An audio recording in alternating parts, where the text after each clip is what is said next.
2026 ခုနှစ်ကမ္ဘာ့ဖလားပြိုင်ပွဲရတော့စပိန်တင်းရဲ့အနိုင်ရရှိမှုနဲ့တူပြီးဆုံးသွားခဲ့ပြီးစပိန်တင်းကလည်း16နှစ်ကြာမှာကမ္ဘာ့ဖလားကိုဒုတိယကြိမ်ဆုခုနိုင်ခဲ့တယ်လို့အမေရိကတိုက်မှာပထမဦးဆုံးကြိမ်ချန်ပီယံဆုကိုရယူနိုင်ခဲ့တဲ့ဥရောပအသင်းဖြစ်စံချိန်တင်ခဲ့တယ်။အာဂျီတီးနားအသင်းကတော့1966ခုနှစ်နောက်ပိုင်းမှာဗိုလ်လုပွဲမိနစ်90လုံးလုံးဂိုးကန်သွင်းမှုတစ်ချိန်မှမပြုလုပ်နိုင်တဲ့အသင်းဖြစ်မှတ်တမ်းဝင်ခဲ့တယ်။ဒီပွဲမှာအာဂျီတီးနားဂိုးသမားမာတီနက်ကဗိုလ်လုပွဲသမိုင်းတစ်လျှောက်မှာဂိုးပေါက်ကာကွယ်မှုအများဆုံး17ကြိမ်ပြုလုပ်ခဲ့ပေမဲ့အချိန်ပိုမှာဖာရန်တိုရက်စ်ရဲ့ဂိုးကိုမကာကွယ်နိုင်ခဲ့တာကြောင့်ဒုတိယနဲ့ကျင်းနေခဲ့ရတယ်။ဒါဆိုရင်စပိန်တင်းကဒီနေ့ကမ္ဘာ့ဖလားမှာဘာလို့ဒီလောက်ကောင်းရတာလဲ။တို့ကဘာလို့ကိတ်ပါတီအသင်းနဲ့တည်ကြခဲ့ပြီးတော့အဆုံးမှာကမ္ဘာ့ဖလားကိုဆုခုနိုင်ခဲ့ရတယ်ဆိုတာဒီနေ့စီစဉ်မှာတင်ဆက်ပေးတော့မှာပဲဖြစ်တယ်။ကျွန်တော်တို့စီစဉ်နေမစတင်ခင်မှာ like and subscribe လေးနဲ့ခဲ့ပေးဖို့တောင်းဆိုပါတယ်။ပြီးတော့ဆောင်ရအောင်။ကျွန်တော်တို့အရင်ဆုံးအနေနဲ့စပိန်နဲ့အာဂျီတီးနားပွဲကိုတစ်ချက်ပြန်ကြည့်ရအောင်။ဒီပွဲမှာစပိန်တင်းကပြီးခဲ့တဲ့ပြင်သစ်အသင်းနဲ့ပွဲလုံးကအတိုင်းပဲပွဲထွက်လာခဲ့ပြီးတော့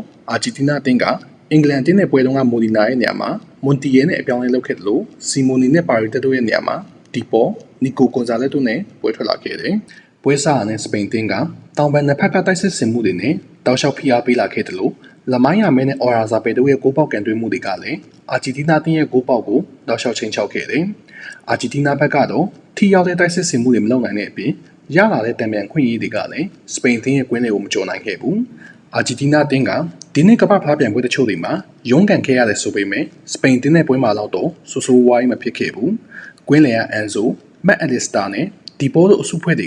ကစပိန်တင်းရဲ့ကွင်းတွေကိုလုံးဝမရှင်းနိုင်ခဲ့တယ်လို့ဘောလုံးလည်းမထိန်ချုပ်နိုင်ခဲ့တာကြောင့်တိုက်စစ်မှာမက်ဆီလိုကစားမရှိပေမဲ့ဘာမှမလုပ်နိုင်ခဲ့ဘူး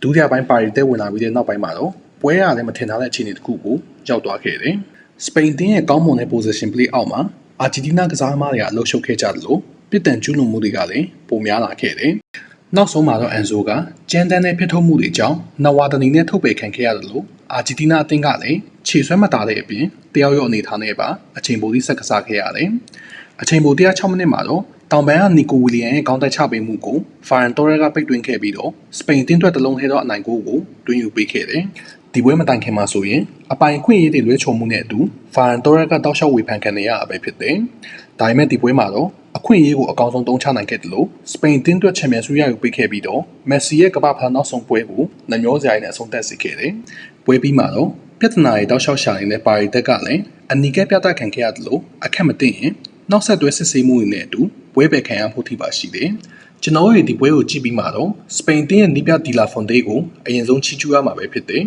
။စပိန်တင်းကပထမပွဲမှာကိတ်ဖာဒီတင်းကိုမထင်မဲ့ပဲတေးကြခဲ့ပေမဲ့နီးပြဒီလာဖွန်တေးရဲ့နီးစနစ်ပြောင်းလဲမှုနဲ့အတူဆော်ဒီနဲ့ပွဲကစပြီးတော့စပိန်တင်းကထိန်းချုပ်လို့မရတဲ့အသင်းဖြစ်လာခဲ့တယ်။ချီဆွဲမပြနိုင်တဲ့ကာဖီရဲ့နေရာမှာပါရီနာနဲ့အပြောင်းအလဲလုပ်ခဲ့တယ်လို့ဖောင်အောက်နေတဲ့ဘက်ထရီကိုလည်းအရန်ခုံမရေးပို့ခဲ့တယ်။အထူးသဖြင့်ရှုံးထွက်အဆင့်တွေမှာသူ့ရဲ့ပွဲအတွင်းပြောင်းလဲမှုတွေကထိရောက်ခဲ့ပြီးတော့လူစားဝင်လာတဲ့မာရီနိုနဲ့ဖာရန်တိုရက်တို့လိုကစားသမားတွေကအနိုင်ဂိုးတွေတောက်လျှောက်သွင်းပေးခဲ့ကြတယ်။နီးပြဒီလာဖွန်တေးကစပိန်ကစားသမားတွေအားတန်တဲ့ position play style ကိုတောင်ပန်ကထိုးဖောက်မှုတွေနဲ့ပေါင်းစပ်ခဲ့တယ်။ဒါကြောင့်အသင်းကဘောလုံးဆုံးရှုံးသွားတဲ့အခြေအနေမျိုးမှာကစားသမားတွေကချက်ချင်းနေရပြန်ယူနိုင်ပြီးတော့ပြိုင်ဖက်ရဲ့တိုက်စစ်လမ်းကြောင်းကိုပိတ်ဆို့နိုင်တယ်။ပြီးတော့ဂိုးသမားဦးနိုင်စီမှုရဲ့ area တွင်းမှာနေရာယူမှုကလည်းခြေပြင်းလာကြောင်းပြိုင်ဖက်ရဲ့ long pass တွေကိုလည်းအချိန်မီဖျက်ထုတ်နိုင်တယ်။နောက်ထပ်ချီကျူးရမှာကတော့ကွင်းလေယာရိုဒရီပဲဖြစ်တယ်။ဒီယာဒီမှာတန်ရာကြောင့်ခြေစွမ်းအကြဖက်ရောက်နေပေမဲ့ကမ္ဘာ့ဖလားမှာတော့သူ့ရဲ့အကောင်းဆုံးခြေစွမ်းတွေကိုပြန်ပြီးတော့မြင်ခဲ့ရတယ်။တိုက်စစ်နဲ့ကန်စစ်ကိုဗေးလန်ညီကစားပေးနိုင်တယ်လို့သူ့ရဲ့ဘောလုံးဖျက်ထုတ်မှုနဲ့ကစားကွက်ထိန်းချုပ်ပုံတွေကစပိန်တင်းရဲ့ကွင်းလေကိုပြိုင်ဖက်အသင်းတွေနဲ့ရှင်ရင်တဆင့်ပို့ပြီးတော့မြင့်စေခဲ့တယ်။ဆီမီဖိုင်နယ်မှာပြိုင်ပွဲတစ်လျှောက်လုံးမှာခြေစွမ်းပြနေတဲ့ ODC ကိုထိန်းချုပ်ပြခဲ့တယ်လို့ဗိုလ်လုပွဲမှာလည်းအာဂျီတီးနားအသင်းရဲ့တိုက်စစ်ဆင်မှုကိုကွင်းလယ်မှာတင်အချိန်ချင်းတားဆီးနိုင်ခဲ့တယ်။ရိုဒရီရဲ့ရှိတည်မှုကလည်းစပိန်အသင်းရဲ့ခံစစ်အတွက်အာမခံချက်ဖြစ်ခဲ့တယ်လို့ပြိုင်ပွဲတစ်လျှောက်လုံးမှာတကူပဲပေးခဲ့ရပြီးတော့ကမ္ဘာ့ဖလားပေးကိုအနည်းဆုံးအသင်းဖြစ်စံချိန်တင်ခဲ့တယ်။လာမာစီယာအောင်မြင်ရင်စပိန်အသင်းအောင်မြင်မယ်ဆိုတဲ့စကားအတိုင်းပဲအသက်19နှစ်အရွယ်ကူပါစီကကမ္ဘာ့ဖလားပြိုင်ပွဲတစ်လျှောက်မှာခံစစ်မှာတည်ငြိမ်တဲ့ခြေစွမ်းပြခဲ့ပြီးတော့အကောင်ဆုံးလူငယ်ကစားမဆုကိုရယူခဲ့တယ်လို့လမိုင်းယာမဲကလည်းသူ့ရဲ့ပထမဆုံးကမ္ဘာ့ဖလားခီးစဉ်မှာတင်ချန်ပီယံဆုကိုရယူနိုင်ခဲ့တယ်။ဒါပေမဲ့ကျွန်တော်တို့ဝန်ခံရမှာတော့အသက်အရွယ်ကြောင့်လမိုင်းယာမဲအနေနဲ့တချို့သောဆုံးဖြတ်ချက်အပိုင်းတွေမှာတိုးတက်ဖို့လိုအပ်နေသေးတယ်ဆိုတာပဲ။အာဂျီတီးနားကတော့မက်ဆီနဲ့ကိုသမားမာတီနဲ့တို့ကြောင့်ဗိုလ်လုပွဲတက်လာနိုင်တာလို့ပြောရမယ်။သူတို့ရဲ့အသင်းလိုက်ခြေစွမ်းကချန်ပီယံဖြစ်ခဲ့တဲ့နှစ်ကနဲ့ရှင်ရင်လိုအပ်ချက်တွေအများကြီးရှိတယ်။ အန်ဇိုနဲ့မက်အလစ္စတာတို့ကဒီနေ့မှထင်ထားတဲ့ခြေစွမ်းမပြနိုင်ခဲ့ကြသလို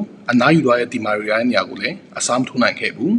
အသက်39နှစ်အရွယ်မက်ဆီရဲ့ခြေစွမ်းတွေနဲ့ကိုသမားမာတီနယ်တို့ရဲ့လက်စွမ်းပြမှုတွေကြောင့်သာဒီအဆင့်ထိရောက်လာခဲ့တာပဲဖြစ်တယ်မက်ဆီအနေနဲ့ကတော့အာဂျင်တီးနားအသင်းအတွက်လိုအပ်တာထက်တာဝန်ကြီးခဲ့တယ်လို့သူ့ရဲ့နောက်ဆုံးကမ္ဘာဖလားမှာလည်းဂျွန်လီမမေ့နိုင်တဲ့ခြေစွမ်းမျိုးကိုထပ်တစ်ကြိမ်ပြခဲ့တယ်ရိုအန်ဒိုအပြီးမှာတော့ဂျွန်လီမက်ဆီကိုပါကမ္ဘာဖလားပြိုင်ပွဲကနေနှုတ်ဆက်ရတော့မှာပဲဖြစ်တယ်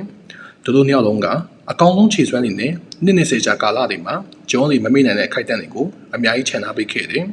ဒီချိန်မှာရိုအန်ဒိုနဲ့မက်ဆီကိုဘယ်သူပိုကောင်းလဲဆိုတာညင်းနေကြမယ့်အစားသူတို့နှစ်ယောက်လုံးရဲ့လက်ချံပွဲတွေကိုတန်ဖိုးထားပြီးတော့ကြည့်ရှုတင်တယ်နောက်လာမယ့်ဟာလန်အမ်ဘာပေအိုဒီစီလမိုင်းယာမဲဒူရေစတဲ့လူငယ်ကစားသမားတွေရဲ့ပြိုင်ဆိုင်မှုကပြင်းထန်လာမှတေချပေးမယ်မက်ဆီနဲ့ရိုအန်ဒိုတို့တော့ခေတ်တစ်ခေတ်ကိုတောင်းလို့တဲ့အထိဖြစ်လာမှာမဟုတ်ဘူးအဆုံးမှာချန်ပီယံဖြစ်သွားတဲ့စပိန်တင်းကိုဂုဏ်ပြုတယ်လို့မက်ဆီရိုအန်ဒိုမိုဒရစ်နေမာစာယန်တီချန်ကြီးတွေကိုလည်းနှုတ်ဆက်ပါတယ်ခင်ဗျားအနေနဲ့ကိုစပိန်တင်းချန်ပီယံဖြစ်သွားတဲ့ပုံမှာဘယ်လိုအမြင်ရှိလဲဆိုတာအောက်ကကွန်မန့်မှာဝင်ရောက်ဆွေးနွေးနိုင်ပါတယ်ကျွန်တော်ကတော့အပြင်းပြေတောက်ဖို့အတွက်နှလုံးလောက်ပြေးဝဲလိုက်အောင်မယ်အားလုံးကိုကျေးဇူးတင်ပါတယ်